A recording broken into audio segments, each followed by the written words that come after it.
Hello, friends, and welcome to Worldbuild with Us, the podcast where we create fantastical worlds with help from you, our listeners.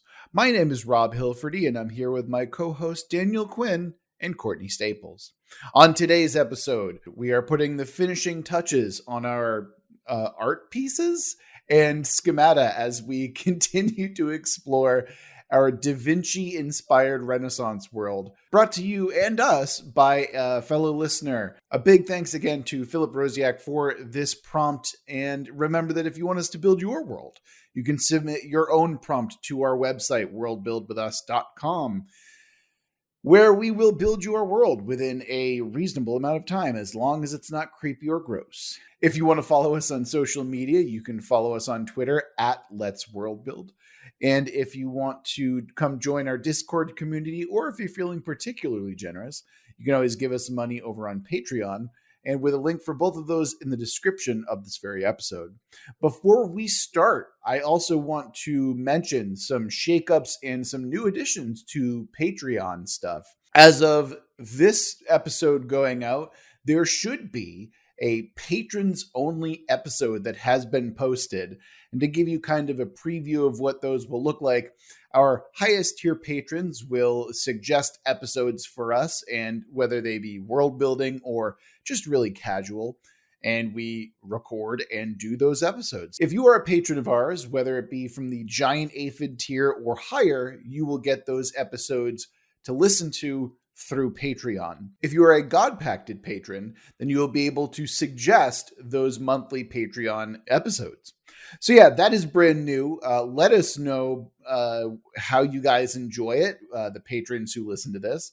And yeah, on to today's episode. So if you recall, last episode we left with no twist, which kind of unsatisfying. But what that means for us is that we now get to explore an additional aspect of the world that we normally wouldn't have time for.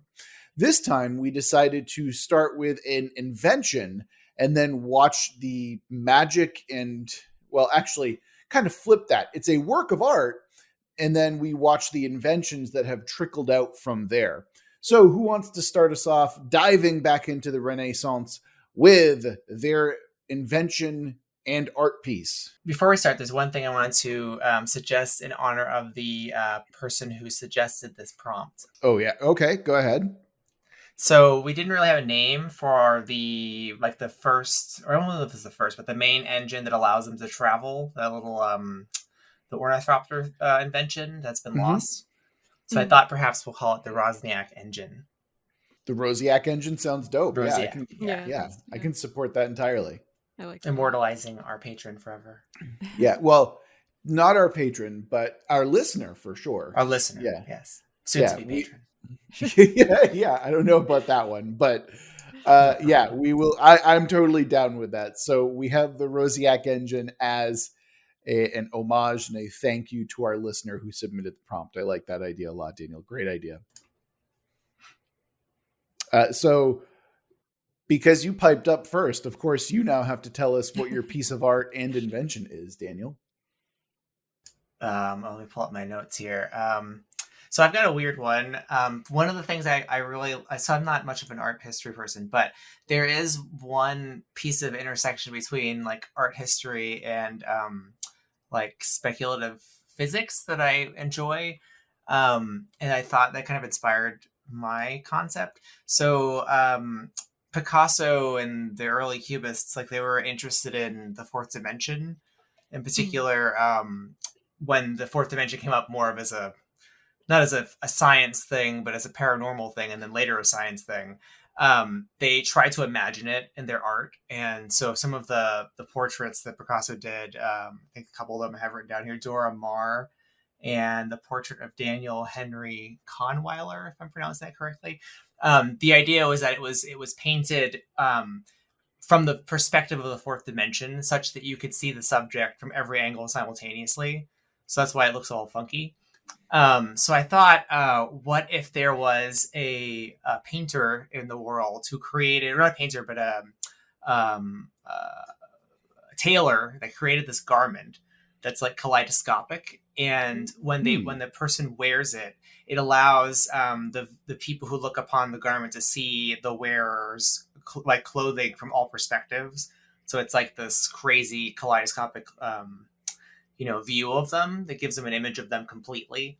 And so the technology that I imagine could have been discovered, so that this led to the discovery of what I'm calling the color force, which I realize is a real thing in physics. But for our purposes, this color force allows you to do extra dimensional things. So I could imagine, developing either clothing or wearables that allow you to squeeze into tight spaces that are not technically possible, or you can move greater distances that are normal because you're using an extra dimension of space to skip over the intervening space. Interesting. I also thought perhaps it would be able to create like kind of ablative armor that helps against like mundane weaponry, since it's extra dimensional. And the coolest one, I think, weapons that, if rotated, can make attacks that occur in the future, but for a short distance in the future. Interesting. So you're setting up a feint, but like a minute from now or 30 seconds from now. Exactly. Or something like Yeah. That. Yeah. That's really cool. I like that a lot. And there's plenty of applications there as well.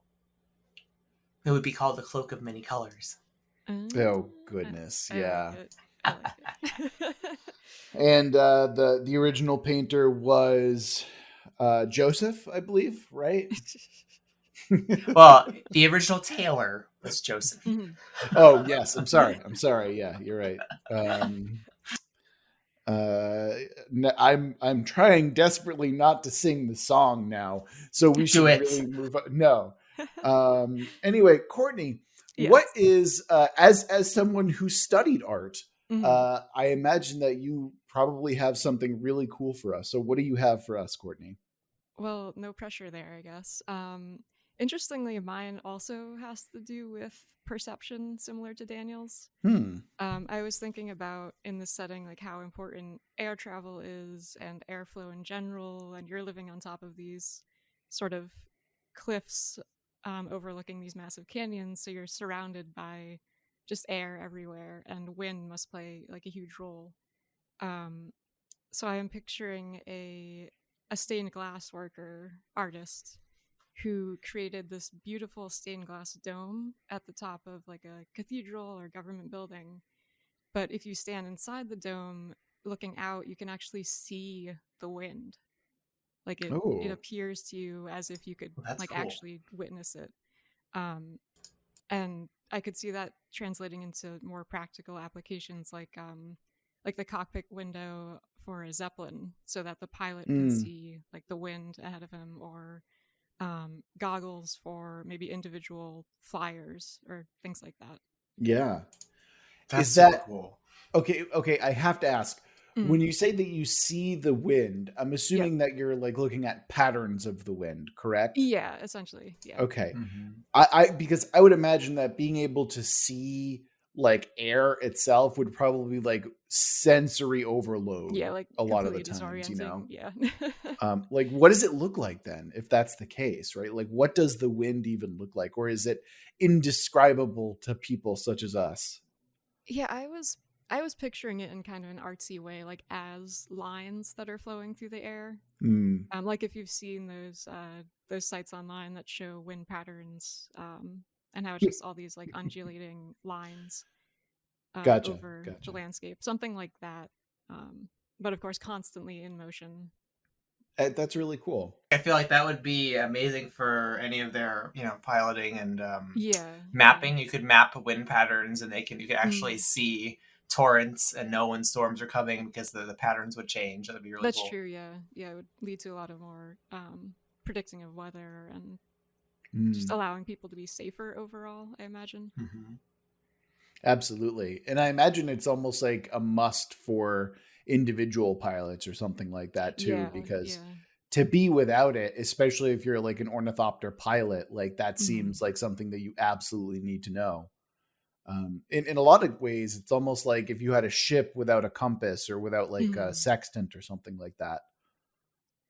Yeah, like it's doable without, but it's an enormous risk to just go out there on your own without that sort of vision. Exactly. Yeah. It's like, sure, it's kind of one of those things where it's like, we did it, but how did we do it before this invention happened? Yeah. Yeah. Well, that leaves mine, which is not based in perception. But I wanted to go with someone who's kind of a brown noser, but not really.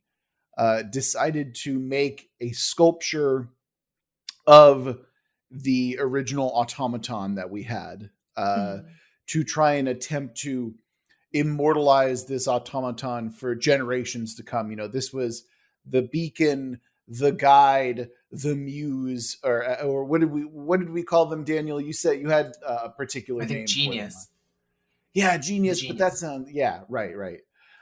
So they tried to, and obviously you can't get someone's pure. I mean, you can get pretty close to someone's essence in a statue, right? However, not like their full essence. You want to see them in motion, and so this statue is not sentient. It can't think, but it is animate enough that it moves, and it has a cycle of motion. And think of something that is as big as, say, David, Michelangelo's David, but it has a range of motions that it goes through. It's like an animatronic before animatronics, right? So what comes from this is the idea, and mind you, there is some like sentience to it in the fact that it has some thought. It has a pre-programmed level of movement that it goes through, and it's reactive in some way. And what I thought would be really interesting from this is this idea that you can probably get prosthetics from breaking this law. So there's this concept that what's happening now is that, you can take stone or wood or something like that and animate it enough and fuse essentially the consciousness of the material with the person to the point where you have people walking around with arms of marble, granite, and full automaton, like arms and legs and stuff like that. So clockwork people, but they're just prosthetics. So it's like a law of cybernetics, basically, that they've discovered. Yeah, but, Da Vinci level of technology, but cybernetics for that, yeah. Which is cool. I mean, it would be, I wonder, would you see it as being more in the domain of like medical science or more in the domain of engineering, or maybe both? Yeah, I would probably put it in a little bit of both, probably more on the medical science end, because I want this to be seen not as like a cool aesthetic, like a cyberpunk thing. Yeah, I see this certainly more as a medical thing. I do want to try and avoid full cybernetics as an aesthetic type thing where it's like, oh yeah, look how cool I am with my marble arm. It's like, no, it's like this person was born without an arm, or this person had an accident and lost a limb, so we can replace it and they will be living works of art essentially. But it's not something that is looked upon with some I would probably argue that there is an amount of people who would say that people and our biomechanics are the true divine engineering. So there's a stigma that I want to attach to it where it's not like they're looked down upon, but it's not the perfect way that it could be necessarily, Interesting. Yeah, I mean, that's cool too, because there's obviously when we think of Da Vinci, we also think of the human body. And so that's exactly what I was thinking. Yeah. Where it's the 6-armed guy. I know he doesn't actually have 6 arms. It's a diagram. I get Vitruvian man? Vitruvian, yeah. Yes. Yeah. That sounds right. I'm going to go with that. It is. Yeah. Thank you, Courtney. Yeah. Not only that, but I think that just meeting someone who has, a statue arm that moves is like, that's kind of weird and kind of cool. And, it mind you, it doesn't even necessarily have to be a statue. It could be like, I'm actually thinking now, like, could you do a stained glass arm? Like, is that even possible or something like that? Ooh. That could be really cool. Yeah. Could be a very special reinforced glass. Yeah, like a very high-end person would go with that. Oh, yeah, that's totally what it is. It's like, well, I lost my arm, but damn it, I'm going to be fashionable if I lost my arm, Yeah. So that's cool. I'm sure that we can do that. And then we can now move into our factions. So Daniel started us off last time. So Courtney, why don't you tell us what your faction is this time around?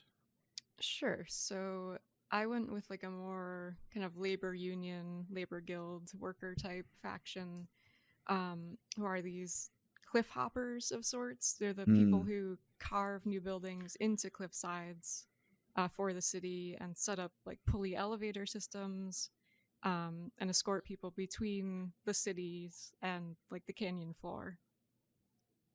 So That's awesome.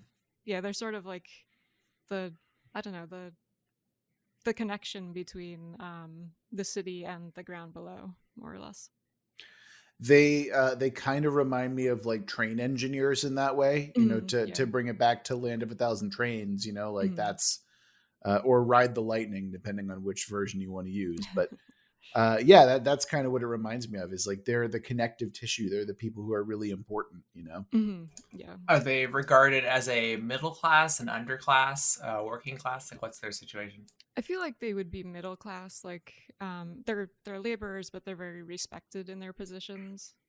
So they're certainly not viewed as peasants, nor are they like nobility, but they're treated well, definitely.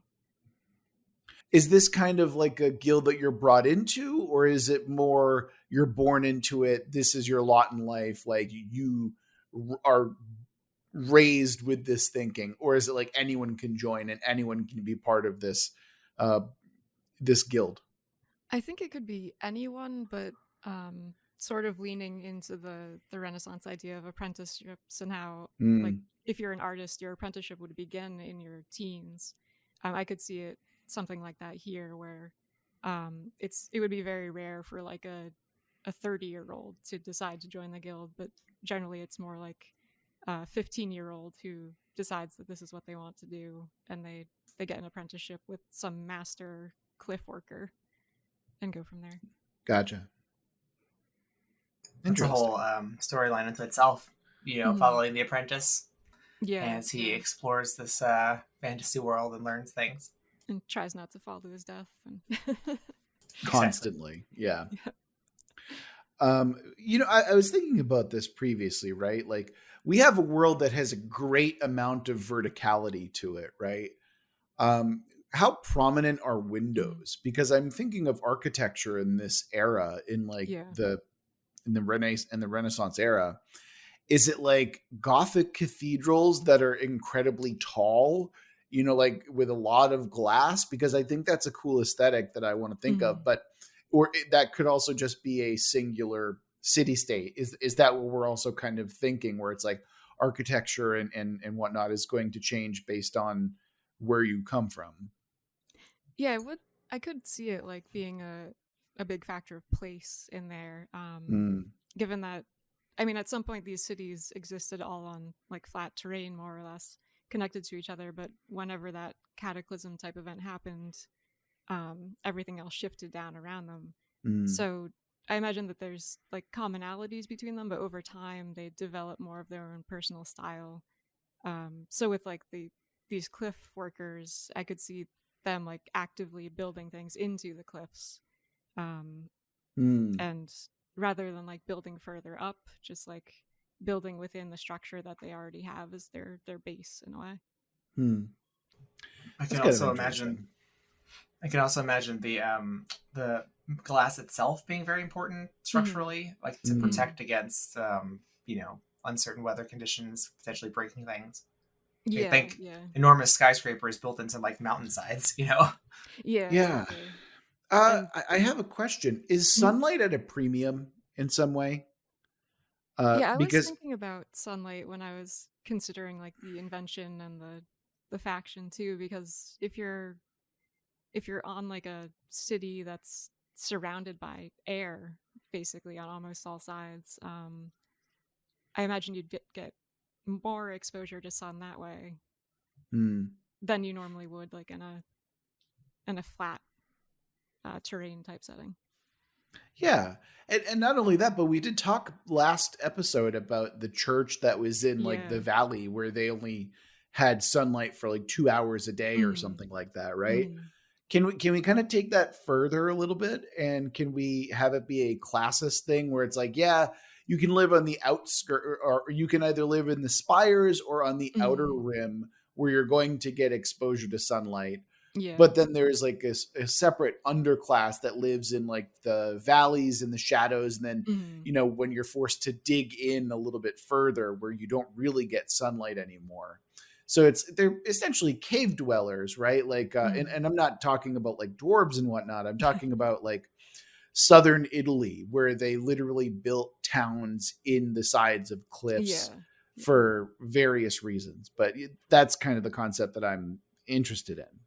I was going to say that, yeah, I think that sunlight being valuable to growth of food and to just general well-being could stratify them by class, like you're saying. Like the closer you are to the sun, the closer you are to the Atlantean city in the sky and to utopia.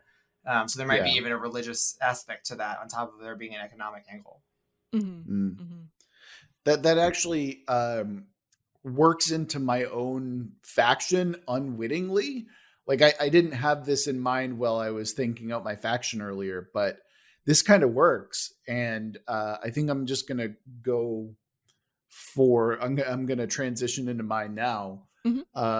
So my faction is a group. It's actually an entire city state, because I wanted to go with something a little bit broader. This concept that I wanted to roll with, I was like, I want a genuinely good city state that has real problems. So yeah, I kind of was running with this concept of like the utopia, you know, a la Alan Moore. God damn it. All I knew was going to say that. Could you imagine the utopia of Alan Moore? An abattoir of orphans, bleeding, their fear and torment. Yeah, like every angle of every building is like dark and like made of bones and blood. Yeah, exactly. Yeah. And yet he will be right about it. Like that's the thing, right? But no, Thomas More. Thomas More wrote Utopia, and that's kind of the concept that I had in mind, where I want this city-state to be, we are going to raise everyone up. We're going to educate everyone. We're going to extol values and virtues, and everyone will be equal. It's an egalitarian society. And you're all asking, well, what's the twist here? What's the break? Who's suffering and dying? Is this an Omelos situation? It's not. These people have genuine intentions of doing and raising and making sure that everyone is good and everyone has a voice and everyone is, you know, like the best that they can be. It is a true utopia. The only problem is that they are pragmatists who understand that they cannot spread that to the entirety of the world. There is a hard cap on the population that they can support. And their goal, continuing and going forward, is to increase that population as fast and as quickly and as readily as possible, because they have salvation, right?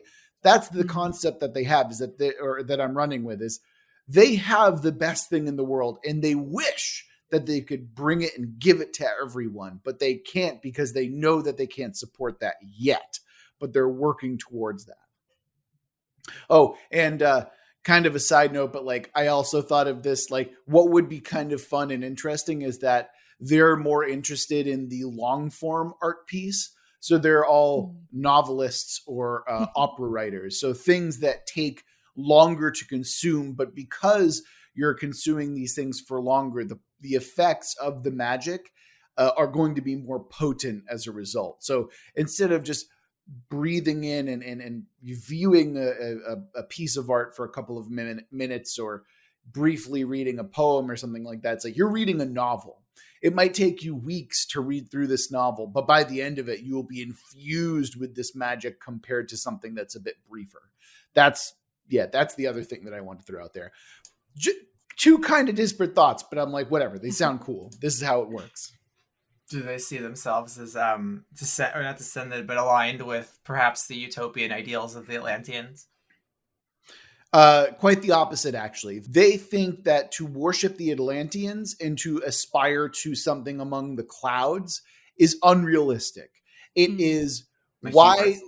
yeah, it's hubris. It's like, why try and like go for something that is unattainable when we have everything here on Earth that we can make things livable and great and as best as possible for the people who are here now. Oh, interesting. It is interesting. Does that like affect how they view new inventions and new technology? In what way? Like if they kind of feel like they've already got everything figured out, do they accept new technology, or are they very skeptical of it? Well, see, I don't see them as thinking that they have everything figured out. It's a matter of like, because like I said, they want to make sure that everyone else can have what they have. It's a matter of, well, we don't have everything that we need right now, but why try and get something that's unattainable in the sky when we have everything here? We can make it as good as the sky, essentially. That's what the concept is anyway. Interesting. Yeah. It would seem too that the criticism from the exterior, like from outside their society, is that their need to, because they're worried about expanding too quickly and destabilizing themselves, that I bet the criticism would be that they have a totalitarian grip on homeostasis inside their own city state, right? Like if you're trying to maintain essentially population control and making sure that things don't expand too rapidly, you're going to have to limit freedoms in some way. And so I wonder who their critics are. Like, are their critics the church? Are their critics the merchants guilds elsewhere? Like, who views them as not necessarily utopia, but a fascist state? Yeah, no, I was thinking about that as well. Like, there's this concept of like them being an incredibly insular society, but not to the point of like xenophobia, and not to the point of like, oh, well, we're building an ethnic state. Like, that's not what I'm interested in. It's more a matter of we need to regulate who comes in and out and who we can support. And I would imagine that there is like, it is a more porous population than people might understand, because people can leave if they want, and they're free to. And in fact, they're encouraged to do so they can go and learn and also not be a drain on the resources of said society. You know, but they're also bringing stuff back. They're like, here's what I learned on my journey, you know, and I don't know. There's something about this that I like in concept, but again, it is very, very difficult to actually pull off, even with all magic and tech that we have, you know? Definitely. I could also see connecting with what you had said about their art and how it's like long form and takes a long time to both create and consume. I feel like that would probably change their perception of time and how they approach things, and things on the outside probably seem very, very short-lived. Like poetry, for example, a short poem would be like nothing to them, or maybe they only see like long journeys as worthwhile as opposed to like a short outing. Interesting. Yeah, I can certainly see something like that, where it's like it's like a what's it called, a walkabout, I think is what they're called, where you have like this kind of trying to not use the long word, coming of age tale type situation, you know, where it's like, all right, once maybe that's a rule. Once everyone reaches adulthood in this society, it's their time to go and leave and decide whether or not they want to come back or what they want to bring back from the world in a lot of ways. Yeah, that's an interesting thing to bring in. Definitely. Yeah.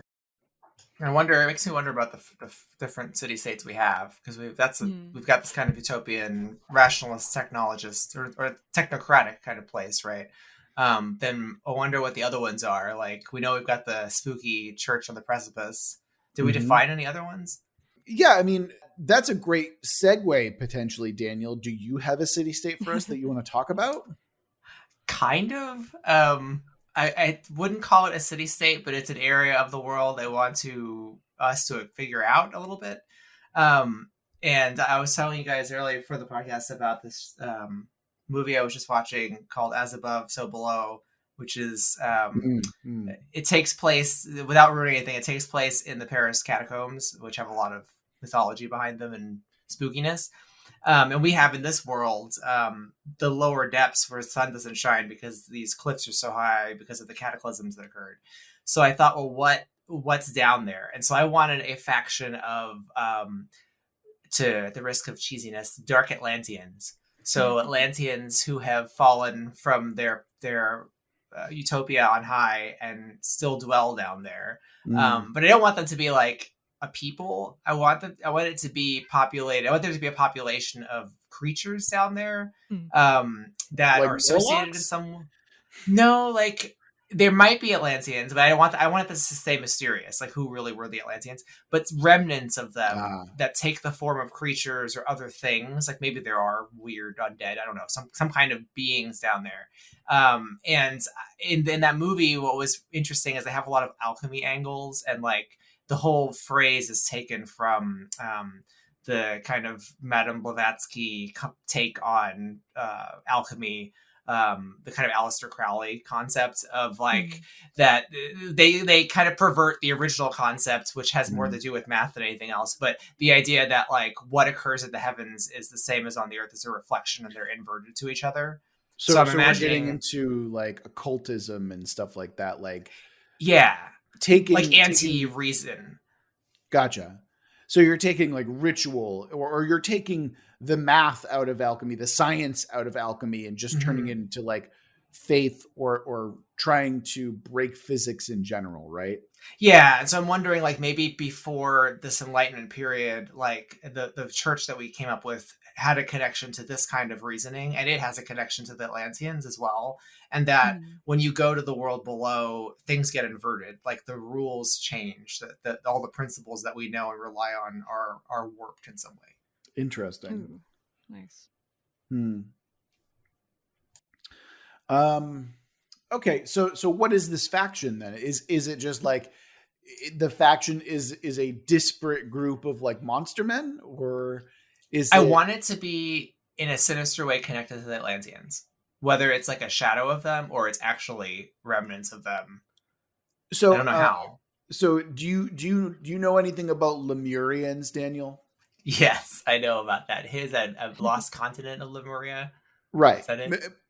Exactly. So there was supposed to, so the Lemurians are like the anti-Atlanteans, because allegedly, according to certain lore, the Atlanteans and the Lemurians fought each other to the point where they both lost their civilization. I didn't know that. Maybe that's what it could be. That's kind of cool. That's exactly what I was thinking is, when I hear, I want someone who are like the Atlanteans, but evil, I'm like, just make them the Lemurians, like take the lore, have it be so. And not only that, but physically they are the anti-Atlanteans in this setting, because the Atlanteans are literally in the sky and these are basically in the earth, right? Yeah, I'm for that. I like that. And I would like it too, as if they were a faction or a philosophy of the Atlanteans that was forsaken. So, okay, so let's take this concept then. So what's the philosophy of the Lemurians, or people who follow the Lemurians? Because we've already established, right, that people who seek out the Atlanteans seek what is essentially a skybound El Dorado. And is there an inverse? Hold on. Are these basically just Luddites?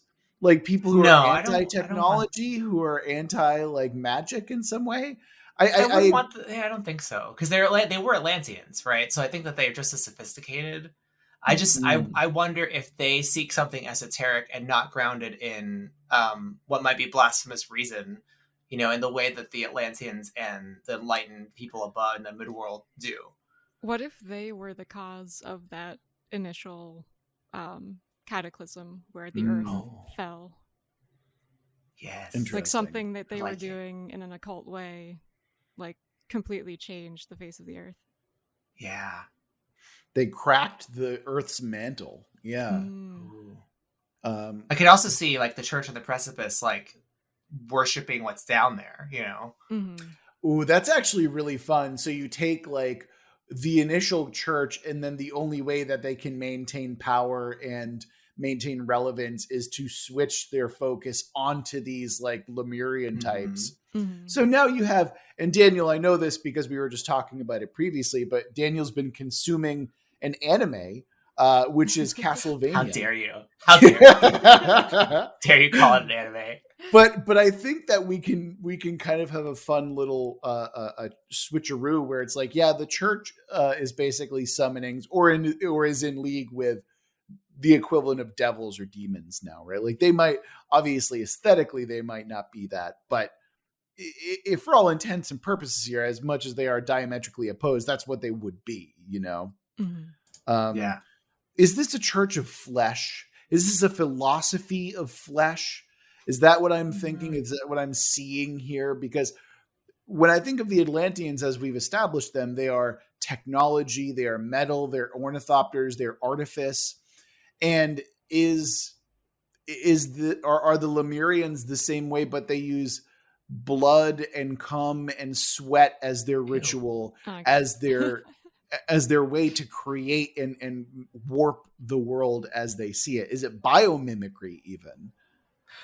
I think that would be an interesting expression of of what they're doing. But what I would like is that if the Atlanteans above base their thinking on reason, which is actually more material, it's physical. Right. Reason is materialism, right? So then I would imagine that they're far more spiritual. Like I'm guessing that what they do has to do with the soul, which I imagine the Atlanteans deny exists. And they deal with things that are esoteric and, ethereal, of the spirit world. Yeah, but I could see that coming out in weird rituals like you're describing, maybe. That's interesting to me. I feel like there's really something there that we can kind of drill down and explore a little bit more. Like maybe they're tampering with the spirit world, perverts the physical body, and that's how it manifests in like these horrible rituals of blood and flesh and all that. And it doesn't even necessarily have to be, like gaseous or anything like that, or like soul. Like I'm thinking it could be like they have a great emphasis on the liquids and the what's the original, the humors, the 4 humors. Yeah, that was a really like we can definitely take something because that's like pre-reason. Yeah, that makes sense. Yeah, absolutely. And then you can have the black bile and the yellow bile and the phlegm, and the blood. And you can have these people who are essentially manipulating not reason, but emotion through these weird alchemical concoctions that should not work, but do. Yeah. And that's what pisses the Atlanteans off. And that's gross. Yeah, let's be real. That's gross. And that's what I'm here for. I'm here to make things gross and add at least 30% more cum to every setting that we make. Yeah, I agree. But no, I mean, like, I think that's really interesting. I think that's something that we can certainly run with. I don't want it to be front and center. I like this more as like a side thing more than anything else. But I do like the idea that there is this creepy, wet underground force that is there. It's lurking, I wonder what their end goal is then. Like, are they seeking like eternal life, immortality? Interesting. I mean, I imagine they already believe they have eternal life. Like, the Christian church theology is such that you don't really die. So that's true. Yeah. So I mean, if we're thinking of Madame Blavatsky and Aleister Crowley, then if we're following them as examples, then it comes as a matter of they want to manipulate as much power as they have by talking to the ancient dead, well, not dead, but the ancient gods that are hidden through time. So maybe in some way we can twist it so their goal is the same as the people on the surface, which is to reach this. Yeah, it's transcendence. Exactly right. Yeah. All right. There's no good transition out of that. I think but at the same time, that's really dope. I really appreciate that. That's really cool, Daniel. Great job. And great job to Courtney as well, because you know what? For all the ritual magic, you still need someone who's going to be there to make sure that everything works, It's called your plumber or your electrician. Oh yeah, exactly. And give them respect. Like you don't have to I know. respect them about everything, but for the love of God, treat them as people. I can't even fucking get a plumber lately. I need a plumber, and I'm being told I can get a plumber in 4 weeks for something that is leaking. God. Oh wow. What, for something that's leaking, like an emergency? That's leaking. Yeah, they're like, yeah, that we can get to that in December. I'm like, are you kidding me? I'm gonna have to cut this because this is gonna be airing in December. So anyway, so yeah, okay. So with that out of the way, we've got the factions, we've got the inventions. It's time to move on to our main quest. So what is the main? I mean, we've already established, as per last episode, that this setting is rife with all sorts of different types of play styles, different types of quests that you can go on. What are we thinking to incorporate all of our factions and whatnot that we can create a story about? What are our first and what are our initial thoughts? I mean, I think having a group that's traveling from your utopia city-state would be kind of a good entry point, because they are traveling out into this world that they haven't really experienced yet, seeing everything for the first time. Yeah, I mean, and not only that, but there is a certain level of naivete, I'm sure, that comes with that, which is a fun trope to play up in role playing for sure. So it's a pre-Atlanteans Rumspringa, is what we're saying. I mean, kinda. I'm not against that. I think that's fun. Right, but this is like, okay, this is, but I imagine, right, that as I'm trying to figure this out, because the society they had in mind, right, they would have prepared them for the outside world. They would have told them like, hey, this is how things are, but there's still like some level of naivete that I really want to focus on here. But what is the goal is my guess that I'm kind of aiming for, right? Let's go back to that. We never talked about the Rosniak engine. Like, we should go back to that. Where people trying to find it? Well, I thought that was like the big and first and best like flying machine, the one that was supposed to go to Atlantean El Dorado, right? When it got lost, yeah. Well, we don't know what happened to it. It just hasn't come back yet. So I imagine that there's some level of discourse happening around what would happen to it, you know? Is this the main quest or a side quest? Well, that's up to us. I think that we can kind of figure out what we're aiming for here. Like we can really talk about anything. But I think finding something like that would be interesting. Like finding a lost relic kind of thing. Oh, that's actually kind of interesting now. So it's not a matter, because remember, my city state is not interested in finding the Atlantean stuff, right? Yeah. They don't really care about that. They're more about making things better on Earth. So is there a reason they would need it though? Right. That's what I'm thinking. It's like maybe something has spurred them to maybe do a little bit more research or try and find something that's like that. So it's like, oh, well, we found this artifact. We found this remnant during a walkabout that might change how we view things. I don't know. It's just tossing ideas out. Could almost be like an archaeological thing too, where, I mean, if you have all these areas that suddenly plummeted further down into the earth, like I imagine people would want to go and explore those regions again to kind of rediscover other technologies that may have been lost previously. Oh, that's a really interesting idea. So you can have pieces of Atlantis falling from the sky. It causes something that is a terrible disaster, but then, you know, these people are like, well, we should go out and explore that, because I'm sure that there's something that we can use, something that we can find. And if there's not, then, you know, so be it. But the reward is so much higher than the risk that they take. That's right. A cool concept. Yeah. And then that would like tie in with the Lemurian idea, because I'm guessing there would have to be interaction with them at some point if you're going down to like the below surface level. I mean, and from a GM perspective, things could be happening in the background that we're not aware of. For example, the utopian city-state might be aware of something that the church is up to, and so sending out these noobs to go do some exploring might be a good cover for them to understand what their enemies are plotting, you know. Interesting. I wish that we had more city-states. I feel like if we knew a little bit more about other ones, then we'd be able to bring a little bit more political intrigue into this, you know?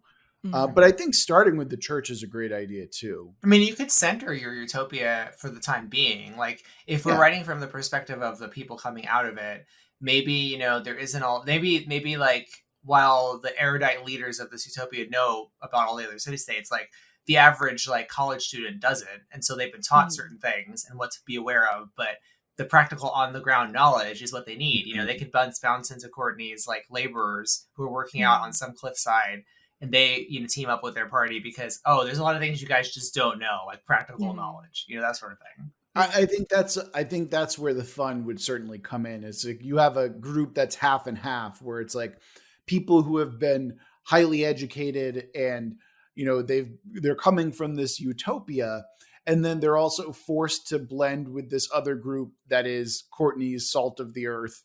You know, they are what did you call them, Courtney? I'm sorry. I was kind of calling them cliff hoppers. Yeah. For some reason. Right. Yeah. So it's like these cliff hoppers are not only like they're forced together because one needs the technical expertise and the other needs the academic expertise. And they're willing to work together for this so they can figure out what these fallen Atlantean, you know, mountains or continents or whatever they might be. That's where the expedition takes place. And I think there could be a lot of fun with the interplay between both of those groups together, you know? And then of course you can add in the church and the Lemurians, and that's what is essentially they're basically like the Nazis from Indiana Jones. That's the way I'm thinking of them, where you have the two groups that are racing towards this archaeological dig, right? Yeah, that'd be neat. Yeah. I mean, I could picture a really easy setup. You know, like if the artifact they're trying to find is the original Cornithropter, right? The church might want it because it'll let them gain access to El Dorado and then pervert it or to use it for their own purposes. But they're really a puppet of the Lemurians who want to get back to Atlantis. And the Utopians need it because maybe, I don't know, maybe their gyros inside of their fortress they realize are not quite aligned properly, and only the perfect gyros of that invention could contain the knowledge from to fix their own society's like flaw. But they don't want anyone to know about that because it would cause mass panic. You know, the workers would be interested because they work for merchants who want to get it so they can sell it. There's all kinds of stuff you can do. Yeah.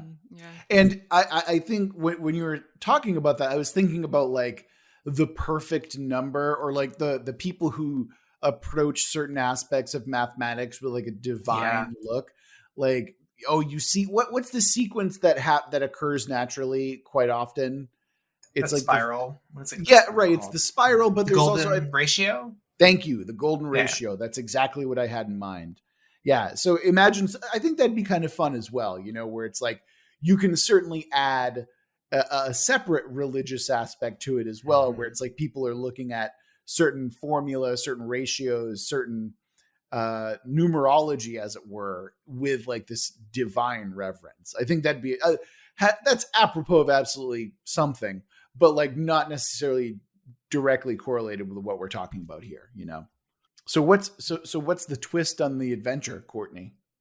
Because in my mind, right, like I feel like we have a mix between Indiana Jones and the Goonies a little bit, you know? I imagine that something about what the Lemurians have must be tempting in a way to an outsider who's never experienced it before. So maybe there's some sort of twist there where that type of knowledge that they have might be more appealing than the initial goal. Daniel, what is that? I want to hear from you, Daniel. What do you think that thing is?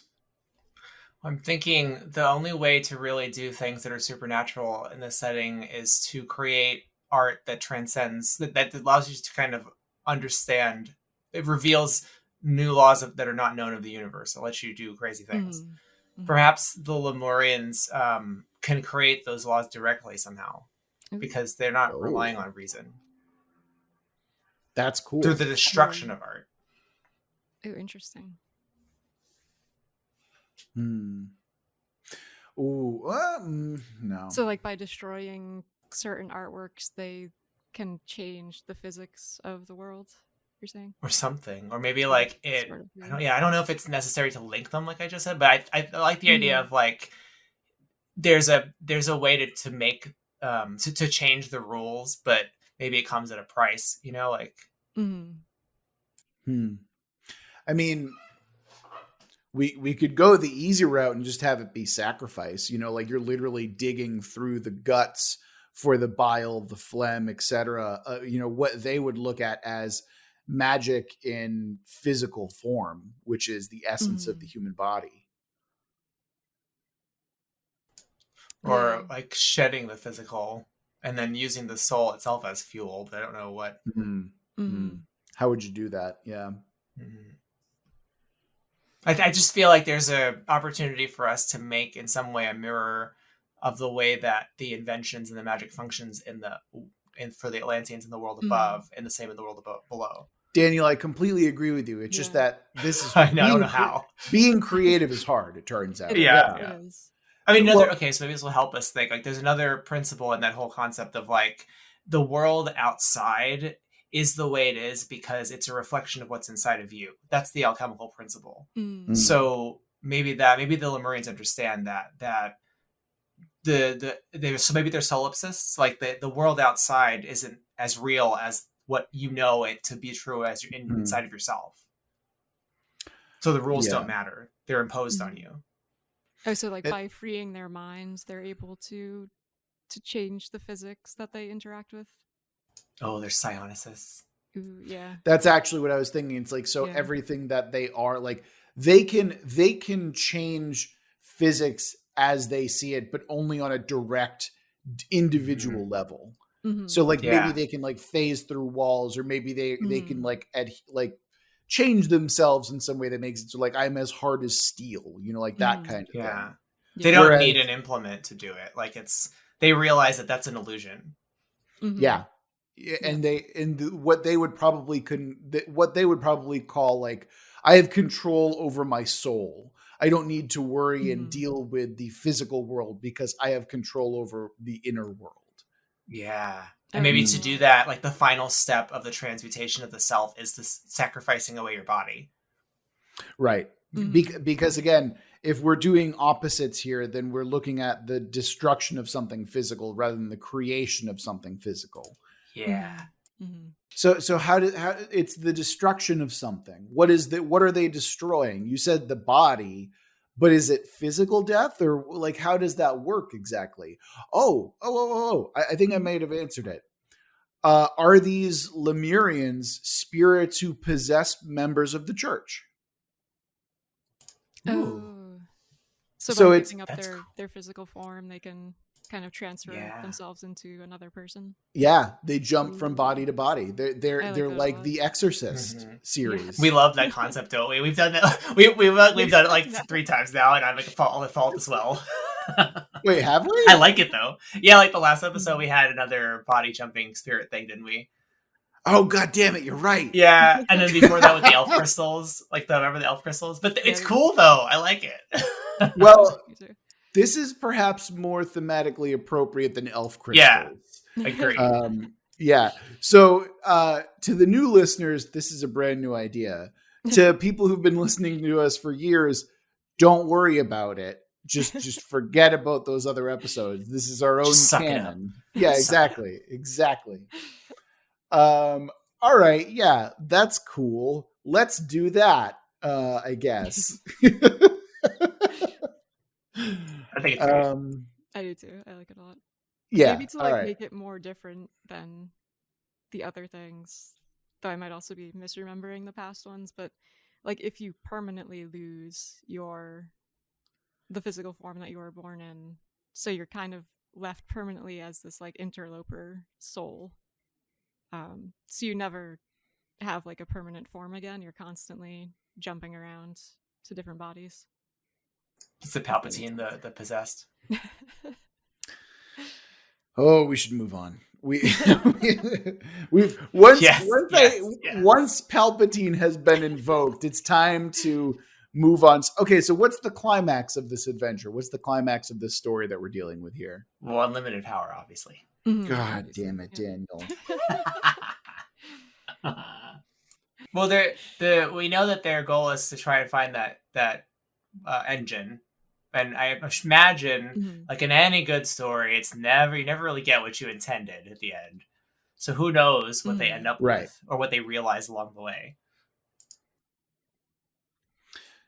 Yeah, I mean, like what I would imagine, right, is that maybe they stumble upon a piece of Atlantean tech that is very much not what they were expecting. It's not like some flying engine. It's something that exposes something else, something about an ethereal, like other dimensional aspect, or maybe it's like an oceanic exploration or something like that, because we haven't even talked about what oceans and water looks like in this yet. I mean, it could be an inversion of the theme in some way, that like maybe these are two extremes, like the world of reason and the world of the irrational. Like there's something in between that isn't revealed to them. As much as I'm opposed to that personally, because I don't think the world of irrationally exists, but I suppose there's a middle ground, You know what, Daniel? I feel like it's time to move on. I feel like we've gotten to a place where we're comfortable, where there's enough holes that people can fill on their own.